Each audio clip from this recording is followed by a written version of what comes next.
Hey guys, welcome back to the council. I know we haven't met in a while, so for those of you who don't remember me, my name is Mason. Hope everyone is staying safe. Hope everyone is doing okay, social distancing, washing your hands, just keeping up on your schoolwork. I'm doing school right now. I know it stinks doing it all online, but I hope everyone's maintaining and doing okay in that regard. So moving forward with the group, unfortunately, we can't meet face to face because of the pandemic and all the schools closing. However, Wes and I and Christine at Norwich Youth and Family Services thought it would be a good idea to try to make some weekly videos that you guys can view and take value out of. That's just basically discussing everything we would have discussed in the after school program, only over computers. So with that being said, they're not going to be the most perfect videos by any means. As you can see, I have my makeshift whiteboard. But yeah, we're making the best out of the situation, and I hope you guys are too. So moving forward, like I said, we're gonna have weekly videos. Wes is gonna create some, and I'm gonna do some. We're gonna try to do some together. I don't know how that's gonna work out, but we're gonna give it a shot. So this week we're gonna be talking about getting connected, which is the second unit for the program.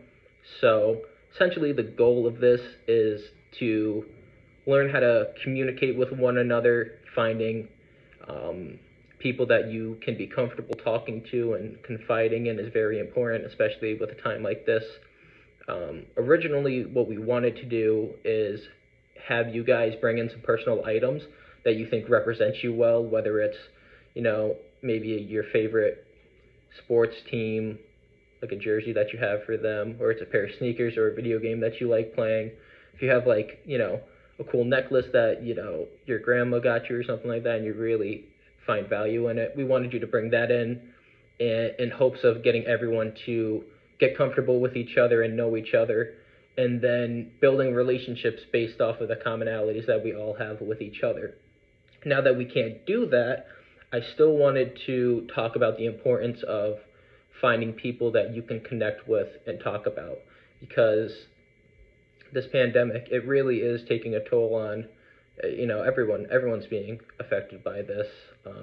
I know at first it must have seemed pretty cool to not have to go to school and you get to stay home and play video games or whatnot, but after a couple weeks it gets a little old. You can't go out and hang out with your friends.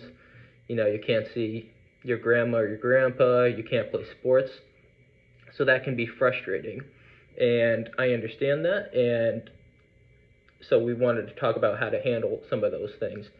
The biggest thing that I've faced with the pandemic and social distancing and not being able to go anywhere is I get pretty anxious about not knowing what's going on, because when you read all the news, nobody has a firm understanding of what's going on, so you don't really know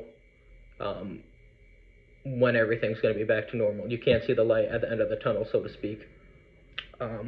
So I found myself struggling with that a little bit, and I can imagine you guys are feeling somewhat the same. So a good way to deal with those things is having people in your life that you can talk to and communicate with. I want you guys to think about how you're feeling regarding this quarantine and all the social distancing, and if you guys are feeling anxious or irritable and you want to just go outside and play, and maybe you're feeling depressed because you just are stuck inside all day and you're not getting enough sunlight.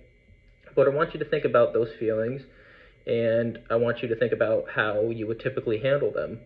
Would you stay inside and not talk to anybody, or would you try to exercise, or would you go and talk to somebody? A big factor in making yourself feel comfortable with certain situations, like the coronavirus, is the ability to communicate with one another in an effective way. So even if that's connecting with your brother or your sister or your mom or your dad, just finding somebody that you feel safe talking to and you can go to with your problems and understand that they aren't going to judge you and what you say will be taken seriously, and you're safe talking to them. And those people are very important to have in your life, and those people um, deserve the same thing that, when they need to talk to somebody, you should be able to be comfortable enough to listen to what they're saying and maybe give advice or just reassurance that everything's going to be okay. But yeah, it's really important to find people like that in your life. Maybe you guys have friends like that, but it's important to have, especially in a time like this. You don't want to shell up all that anxiety that you might be feeling, or irritability, or even sadness and depression that comes with staying inside all the time. It sucks, and it's not fun for anybody. And I can only imagine being your guys' age, and having to be cooped up in the house all day. I feel for you guys, and I'm sorry you're going through that, but hopefully you guys can find somebody to talk to so it doesn't drive you too crazy. Now, I wanted to talk about an home activity that you guys can do. I was having trouble thinking of some for this specific one. I didn't want to just say go talk to your brother or sister or somebody in your family, because that's not really an activity. That's more of a skill that you do when the time is right and you need it. So what I thought you guys should do is, in order to stay positive, I want you to take a piece of paper and a pencil or a pen, and I want you to jot down some ideas of what you want to do when the worry about the coronavirus is over, whether that's, go to the movies or go hang out with your friends or go play sports or whatever.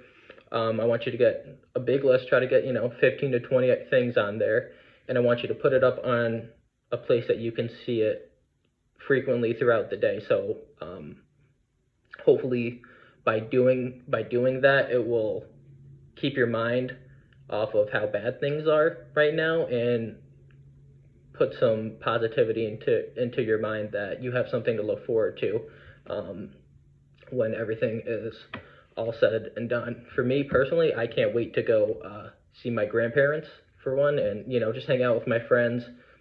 So I'm gonna do the same. I'm gonna get a chart up. Maybe I'll do it with my whiteboard and keep it up in front of my bed or something so I see it.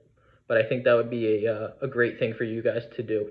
Also, I thought that to end these in a somewhat reasonable way, I know that you guys are really big into sports and basketball, so what I wanted to do was have like a weekly question or something for you guys to think about, maybe discuss.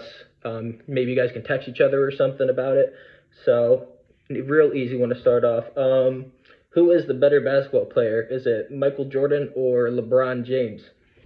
I know the Jordan documentary just came out, so there might be some bias right now, but yeah, I just thought that would be a cool thing for you guys to think about. So yeah, text your friends or go talk about it with your parents. But that'll probably do it for this week. I hope everyone, like I said, is doing well and staying safe. If you need anything, talk to your parents, reach out to somebody that you feel you can trust, and this isn't going to last forever, and hopefully we'll get back to normal sooner than later. So that's going to be it, guys. Have a good rest of your day. Bye-bye.